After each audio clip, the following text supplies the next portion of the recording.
بسم اللہ الرحمن الرحیم۔ شرح تہذیب 39واں سبق ہے۔ فقد ثبت احتیاج الناس فقد ثبت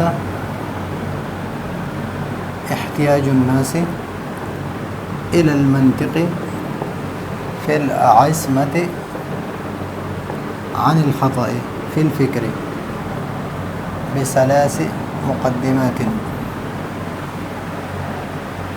الأولى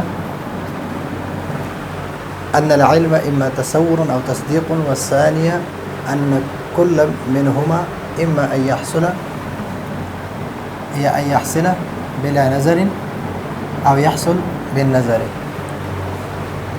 والثالثة أن النظر قد يقع فيه الخطأ. فهذه المقدمات الثلاث تفيد احتياج الناس في التحرز عن الخطأ في الفكر إلى قانون، وذلك هو المنطق.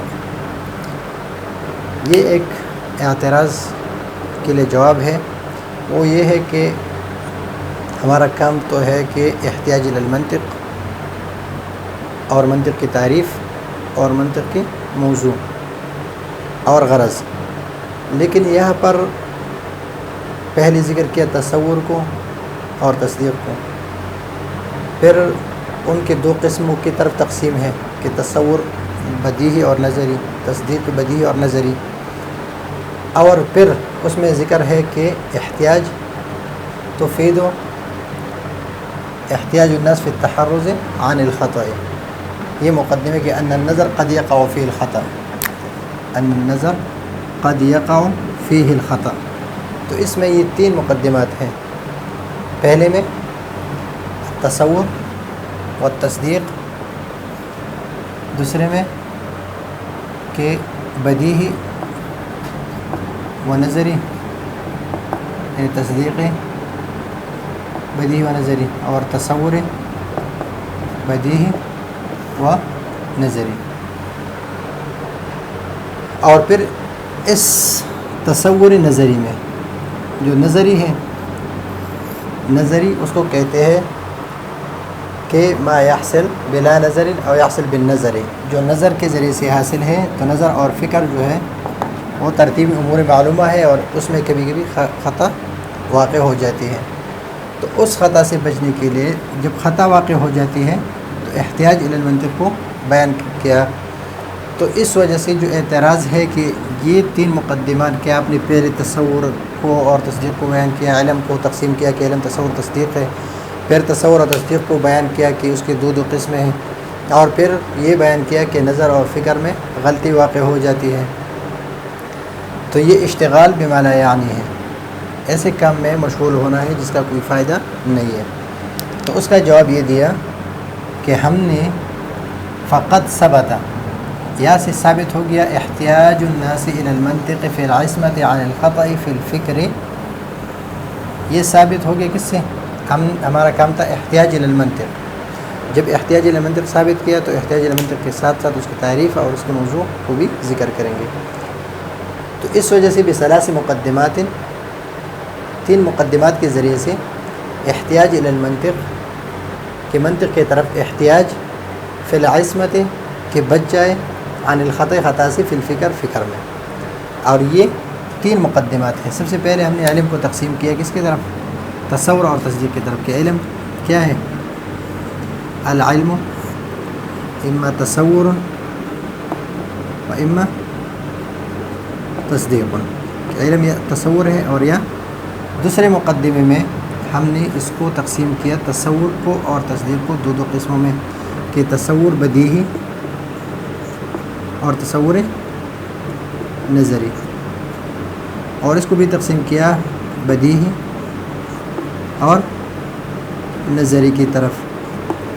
ابھی پھر بدیہی جو ہے یہ حاصل ہوتے ہیں، بدیہی یہ حاصل ہے بلا نظر و فکر، اور نظری جو ہے یہ حاصل ہوتے ہیں بے نظر و فکر، نظر اور فکر کے ذریعے سے حاصل ہوتی ہے. تو پھر جب نظر اور فکر کی تعریف کیا ہے؟ ہوا ترتیب امور معلومہ لیتوصل بها إلى امر مجهول إلى امر مجهول. تو ابھی ترتیب امور معلومہ جو ہے، ترتیب امور معلومہ مثلا پچھلے سبق میں ہم پڑھ چکے ہیں کہ ایک نے کہا کہ العالم حادث، دوسرے نے کہا کہ العالم قدیم. یہ کیوں کہا؟ اس لیے کہ انہوں نے کچھ امور کو ترتیب دیا کہ العالم متغیر، اور دوسرے نے ترتیب ہے کہ العالم مستغن عن المؤثر، وكل متغیر حادث. تو متغیر متغیر حد اوسط ہے، تو نتیجہ نکالا العالم حادث. اور عالم مستغن عن المؤثر، وكل ما هو مستغن عن المؤثر فهو قدیم. تو حد اوسط مؤثر مستغن عن المؤثر کو یہ حد اوسط ہیں، اور نتیجہ نکالا العالم قدیم. تو دونوں نے ترتیب دیا ہے ترتیب امور معلومہ لیتوصل بها الى امر مجهول، کہ عالم قدیم ہے یا حادث ہے. کس کے ذریعے سے؟ تو ترتیب میں کیا واقع ہو رہا ہے؟ خطا. ان النظر قد یقع فی خطا، کہ نظر میں کبھی کبھی خطا واقع ہو جاتی ہے. جب علم کے تقسیم کی تصور کی طرف اور تصدیق کی طرف، دونوں کو تقسیم کی بدیہی ہے اور نظری کی طرف. پھر جو نظری ہے وہ فکر اور نظر کے ذریعے سے حاصل ہے. تو فکر اور نظر سے حاصل ہونے کے لیے فکر اور نظر کس کو کہتے ہیں؟ کہ وہ ترتیب امور معلومہ لیتوصل بها الی امر مجهول. اور جب امور معلومہ کو ترتیب دیتے ہیں تو کبھی کبھی پہنچ جاتے کس کی طرف؟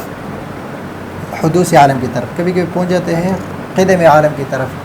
تو دونوں صحیح نہیں ہیں، یا تو یہ صحیح ہے اور یا یہ صحیح ہے. اگر دونوں کو صحیح مانا جائے تو اجتماع نقیض پچھلے سبق میں ہم پڑھ چکے ہیں. تو اس خطا سے بچنے کے لیے یہ ان النظر قد یقع فی الخطا، تو جب خطا واقع ہوتی ہے اس میں، تو اس مقدمات 3 مقدمات یہ فائدہ دیتی ہے کس چیز کی؟ احتیاج الناس، کہ لوگ محتاج ہیں، فی التحرز بچاؤ سے، خطا فی الفکر سے، فی الفکر سے بچاؤ کے لیے محتاج ہے کس سے؟ الی قانون، ایک قانون کی طرف. کس کی طرف؟ ایک قانون کی طرف. وذالک قانون هو المنطق.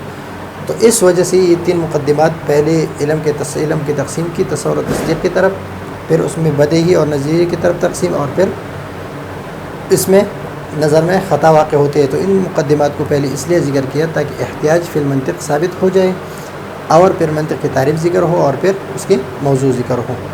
تو اس وجہ سے یہ اشتغال بما لا یعنی نہیں ہے. تو یہ ہے آج کا ہمارا سبق. اگلے سبق کے لیے اجازت چاہتے ہیں. اللہ حافظ.